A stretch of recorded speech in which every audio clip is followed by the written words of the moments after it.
Selamat datang di channel Pemuja Malam. Jangan lupa like, share, and subscribe ya. Terima kasih. Episode 39. Hidupnya terasa benar hampa. Kini Via semakin menyadari kalau semua yang ia alami merupakan buah perbuatannya pada orang yang sudah tulus padanya. Kini ia pun menyadari betapa berat perjuangan ibunya selama ini untuk dirinya. Lalu dirinya dengan begitu tega meninggalkannya dan tidak memedulikannya sama sekali. Sudah berapa tahun ia pergi meninggalkan ibunya. Bahkan Via sudah memutuskan kontak dengan ibunya. Sungguh, rasa penyesalan itu semakin dalam. Via pun berencana setelah keadaannya jauh lebih baik, ia akan pulang ke kampung halamannya agar bisa berkumpul kembali dengan ibunya. Asrul benar frustasi akan sikap Gisela. Ia benar menyesal sudah mengkhianati sahabatnya sendiri demi perempuan seperti Gisela. Ia merasa sudah membuang waktunya untuk menanti Gisela kembali. Nyatanya, semua berakhir sia-sia. Yang dinanti, tak ubahnya seorang iblis yang tidak memiliki hati sama sekali. Asrul merasa bodoh sendiri, terlalu dibutakan oleh cinta yang semu membuatnya melakukan sesuatu yang akhirnya ia sesali. Sepulangnya Asrul dari gedung apartemen Gisela, ia memilih menepi ke sebuah taman yang sepi. Ia berteriak, melampiaskan kekesalan dan kekecewaannya pada Gisela. Penantian yang sia-sia, kebodohan yang hakiki. Asrul merasa ia benar bodoh. Aku memang laki terbodoh di dunia. Bagaimana bisa aku jatuh cinta pada perempuan iblis seperti dia? Aku bahkan tega mengkhianati sahabatku sendiri demi perempuan sampah seperti dia. Ark, bodoh. Asrul melampiaskan kekesalannya dengan memukul kemudi hingga berkali-kali. Tak peduli tangannya yang sakit karena nyatanya hatinya jauh lebih sakit dari tangannya saat ini. Langit mulai menggelap. Asrul yang merasa pikirannya begitu kacau pun memilih mendatangi sebuah klub malam. Padahal langit belum begitu kelam, tapi Asrul sudah mabuk karena menenggak berbotol minuman keras. Tiba wajah memelas Via melintas di benaknya. Pun rintihan Via saat mengatakan perutnya yang terasa sakit. Asrul menghela nafas kasar. Entah mengapa ia tiba merasa bersalah pada Via. Padahal dirinya lah yang mendekati Via sehingga ia hamil anaknya. Tapi dengan teganya ia memperlakukan Via semena-mena. Kau memang brengsek, Asrul, brengsek, makinya pada diri sendiri. Ia lantas kembali menenggak cairan berwarna kemerahan itu.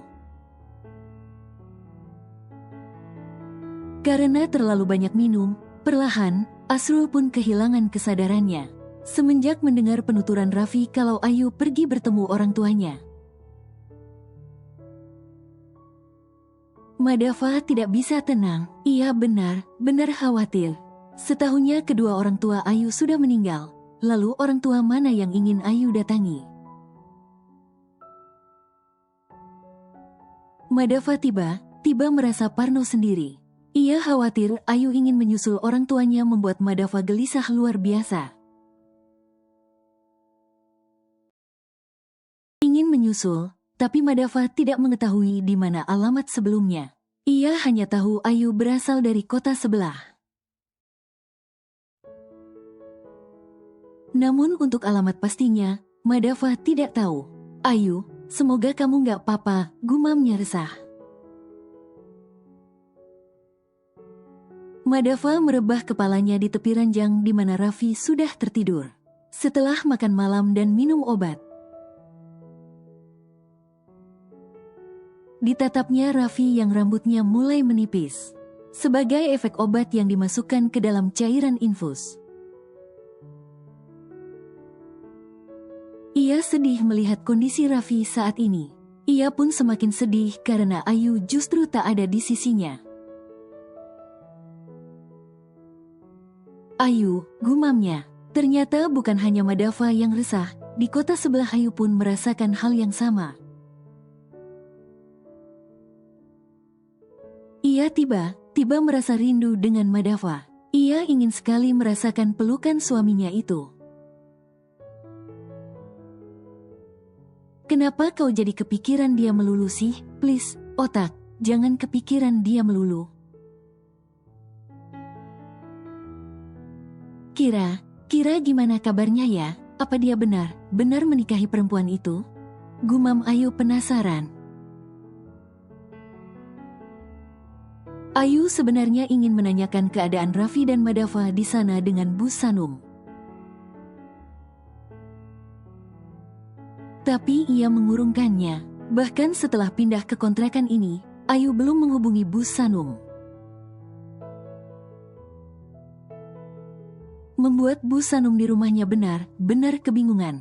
Saat sedang memikirkan Ayu, tiba Madava menghubunginya.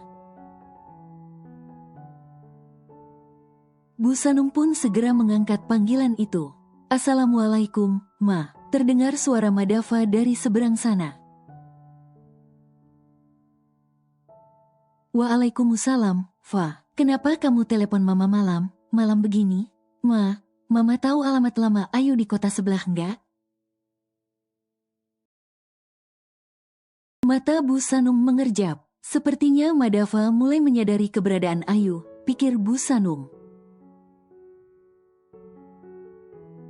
Mama juga nggak tahu. Terdengar helaan nafas panjang dari seberang sana. Kamu sebagai suaminya masa nggak tahu sama sekali sih? Mama juga yang udah jodohin aku sama Ayu juga nggak tahu, kan? Udahlah, Ma, sekarang bukan saatnya saling menyalahkan.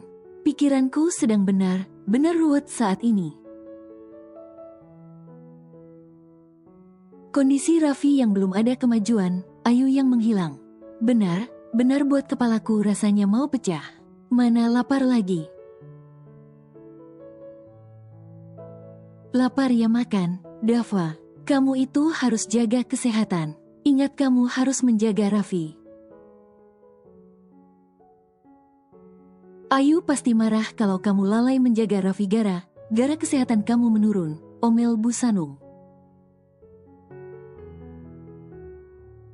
Bagaimana aku mau makan, Ma, kalau sisa makanan yang Ayu masak udah habis? Ya nggak perlu makanan yang dimasak Ayu lah, Dav. Kamu punya ponsel, tinggal order online apa susahnya sih? Emang tinggal order, mamaku sayang. Tapi yang jadi masalah itu aku nggak bisa makan selain masakan Ayu. Pasti auto muntah. Aku juga bingung, aku kayak udah kecanduan sama masakan Ayu. Sampai makan yang lain nggak berselera. Ungkap Madava membuat Bu Sanum terbelalak. Hah, kok bisa? Memangnya sejak kapan kamu begitu? Sejak Ayu pergi, Bu Sanum mengerutkan keningnya, merasa bingung dengan apa yang putranya alami. Keduanya terdiam dengan pikiran masing-masing. Tiba Madava teringat berkas lama Ayu yang dijadikannya bahan untuk pengajuan KTP dan kakak barunya tempo hari. Ia masih ingat, ia menyimpan salinan fotokopi KTP lama Ayu sebelum menikah. KTP itu dibuat saat Ayu masih berusia 17 tahun. Ia yakin di sana tertera alamat Ayu di kota sebelah. Ma, besok Mama ada kerjaan gak? Kebetulan ada, kenapa? Oh, ya udah, gak apa-apa. Sebenarnya ia ingin menitip Raffi pada sang ibu. Tapi sang ibu justru ingin pergi. Begini saja, kalau kerjaan Mama udah selesai. Bisa Mama ke rumah sakit temenin Raffi? Mama usahakan ya. Kemungkinan agak sore. Emang kamu mau kemana? Aku, ada sesuatu yang mesti Dava kerjakan. Penting. Kalau begitu, selamat malam, Ma. Assalamualaikum. Waalaikumsalam. Keesokan paginya, Madava tampak sudah bersiap untuk pulang ke rumah. Ia ingin mengambil berkas lama Ayu dan mencarinya di kampung halamannya. Sebelum itu, ia membantu menyuapi Raffi terlebih dahulu. Setelahnya ia berpamitan setelah sebelumnya meminta salah seorang perawat agar menjaga Raffi selama ia pergi. Raffi sama Mbak Suster dulu. Ya, nurut apa kata Mbak Suster? Kalau urusan Papa sudah selesai, Papa pasti segera pulang kok. Raffi nggak apa-apa, kan Papa tinggal dulu. Insya Allah, sore nanti Oma bakal kesini temenin Raffi. Raffi nggak apa-apa, kan, Nak? Ucap Madava yang sebenarnya khawatir dengan keadaan Raffi. Hanya saja, ia sudah tidak bisa menunda waktu lagi. Ia harus segera menemui Ayu. Bahkan ia rela tidak menggunakan jasa detektif. Sebab ia ingin menemukan Ayu seorang diri tanpa bantuan orang lain. Ia ingin segera bertemu dengan Ayu. Hidupnya terasa benar hampa setelah Ayu pergi. Raffi nggak apa-apa kok, Pa. Memangnya Papa mau kemana? Mau cari Mama ya? Tanya Raffi semangat. Madava mencubit kecil cuping hidung Raffi sambil tersenyum. Tahu aja anak Papa. Tahu dong, pasti Papa juga kangen sama Mama, kan? Raffi kok tahu? Tahu dong, kan Raffi pernah lihat Papa liatin foto Mama sambil nangis, ucap Raffi polos.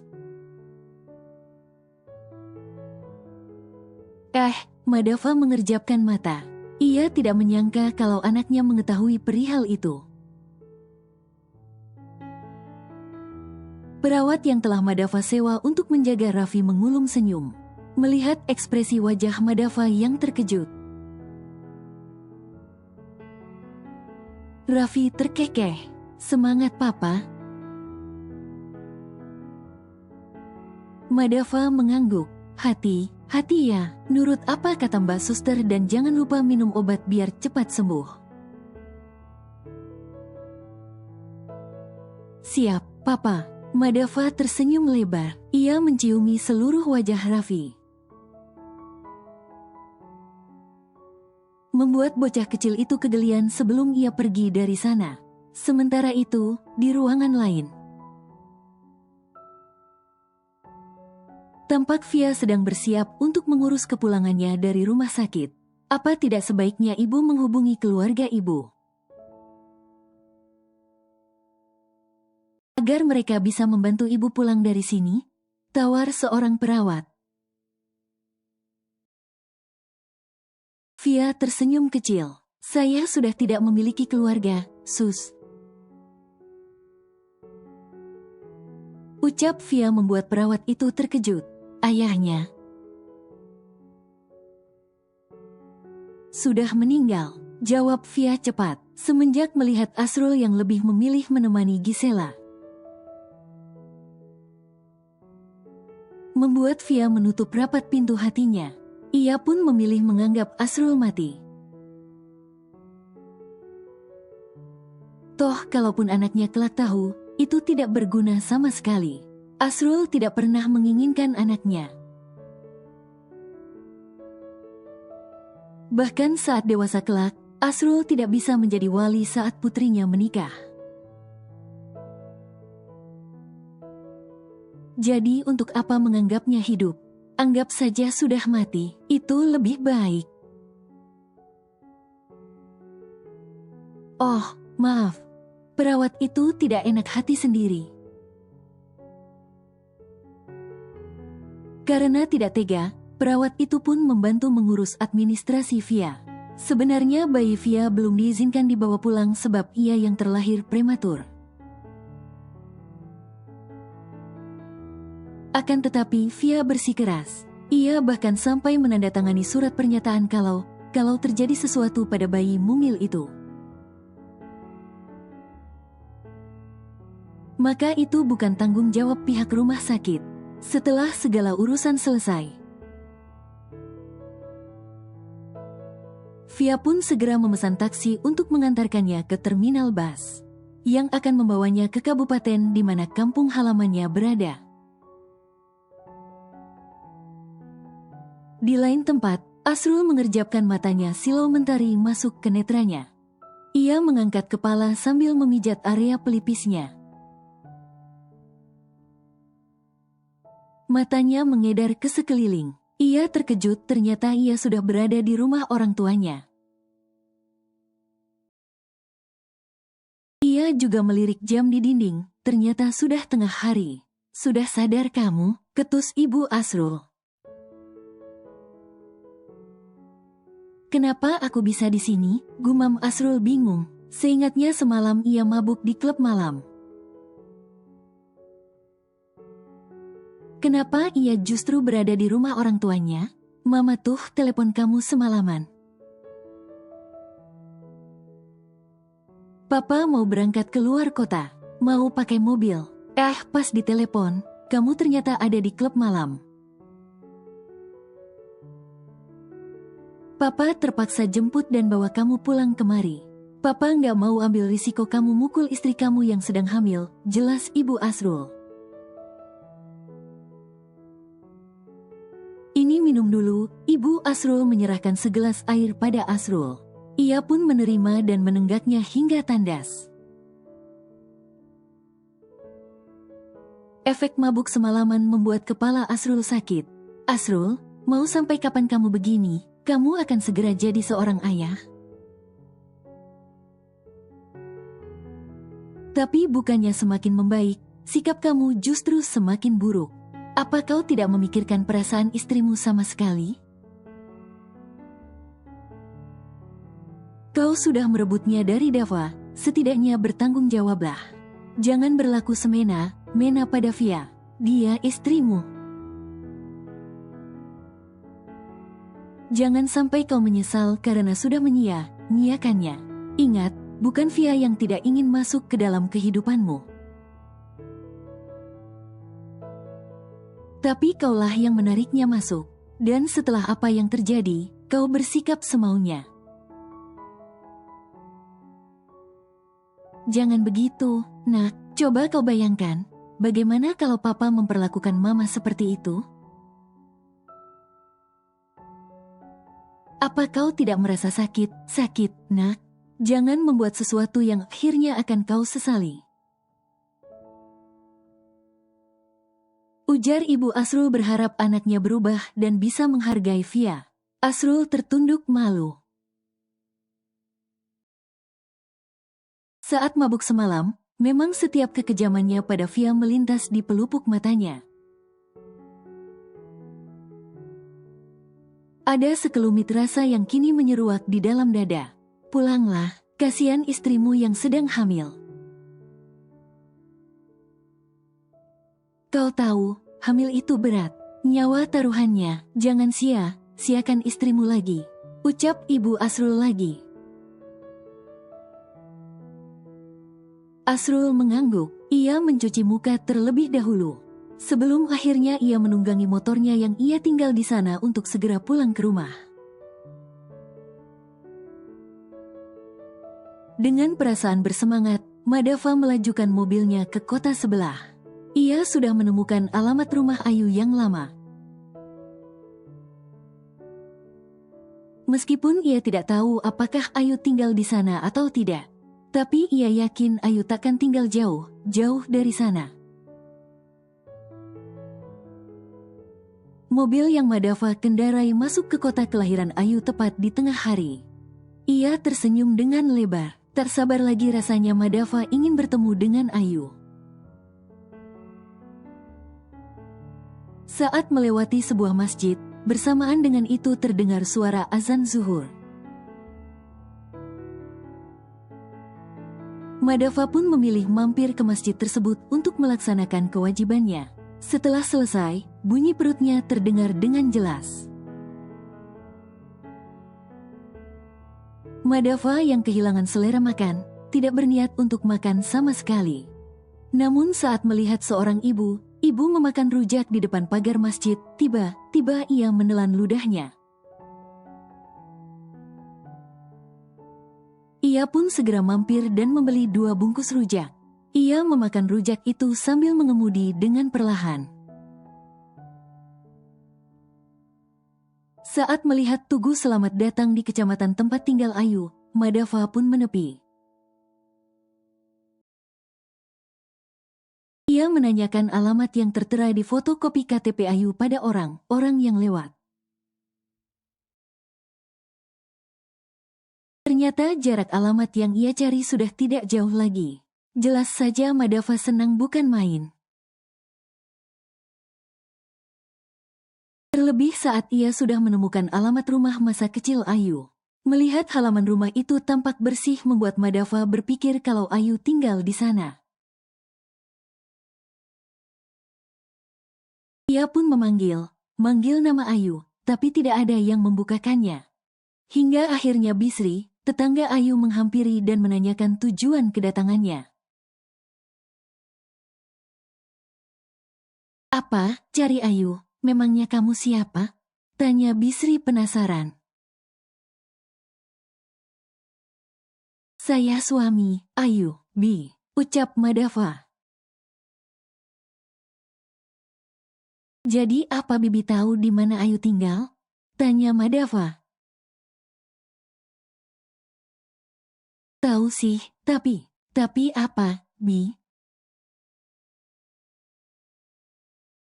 tanya Madava penasaran saat melihat perubahan ekspresi wajah Bisri.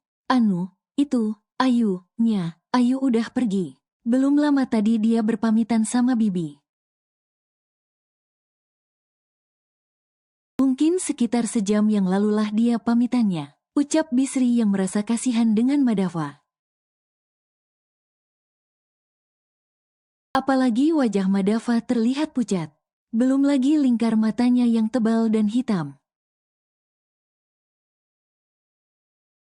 Bisri yakin kalau Madava sudah tidak tidur semalaman. Bahu Madava terkulai lemas. Tungkainya pun rasa lemas. Hampir saja ia terjatuh kalau tangannya tidak segera meraih pagar rumah Ayu yang terbuat dari kayu. "Apa Bibi tahu Ayu pergi kemana?" Madava bertanya penuh harap. Berharap Bisri tahu kemana Ayu pergi. Namun sayangnya gelengan kepala Bisri membuat harapannya runtuh seketika. Tangannya bisa segera memeluk Ayu seketika sirna. Matanya memerah. Sungguh, ia semakin takut kalau Ayu semakin jauh meninggalkannya. "Maaf, Bibi juga nggak tahu. Tadi Bibi udah nanya, tapi Ayu cuma senyum aja. Dia bilang mau pergi ke tempat yang semestinya."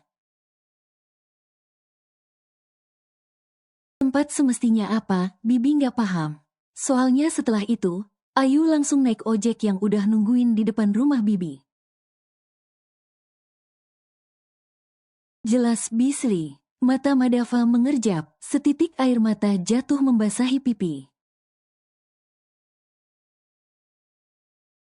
Bisri sampai terkesima melihat ada seorang laki-laki yang mau meneteskan air matanya demi seorang perempuan. Laki takkan mungkin menangis kalau ia tidak benar-benar mencintai wanitanya. Bisri sangat yakin kalau Madava begitu mencintai Ayu. Semoga kalian segera dipertemukan ya, nak. Semoga masalah kalian bisa segera diselesaikan, sehingga kalian bisa berkumpul bersama lagi. Ucap Bisri yang meyakini kalau Ayu dan Madava sedang ditimpa masalah, sehingga memilih menepi sejenak untuk menenangkan pikirannya.